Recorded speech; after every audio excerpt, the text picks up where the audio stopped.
ہم ایک ایسے وقت میں جی رہے ہیں جہاں الفاظ بہت ہیں لیکن احساس کم ہوتے جا رہے ہیں۔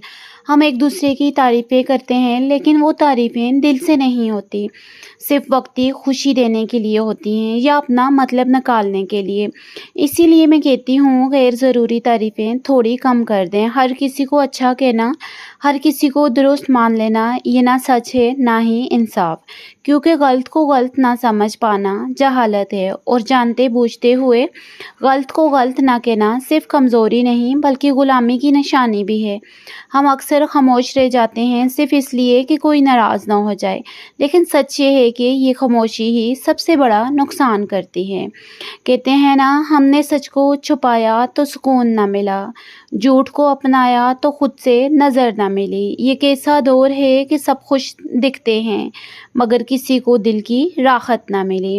ہم لوگوں کو خوش رکھنے کے لیے ان کی غلطیوں کو نظر انداز کرتے ہیں، ان کی جھوٹی تعریفیں کرتے ہیں، لیکن کیا آپ نے کبھی سوچا کہ ہم اس طرح ایک غلط انسان کو اور مضبوط بنا رہے ہیں؟ سچ بولنا مشکل ہے لیکن سچ نہ بولنا اندر سے انسان کو کھوکھلا کر دیتا ہے۔ اصل رشتہ وہ نہیں ہوتا جہاں روز بات ہو، اصل رشتہ وہ ہوتا ہے جہاں احساس زندہ ہو، جہاں خاموشی بھی بات کرے، جہاں دکھ چھپانا نہ پڑے۔ کچھ رشتے لفظوں سے نہیں چلتے، وہ احساس سے جڑے ہوتے ہیں۔ جب دل ہی خالی ہو جائے اندر سے تو لوگ بھی اجنبی لگتے ہیں۔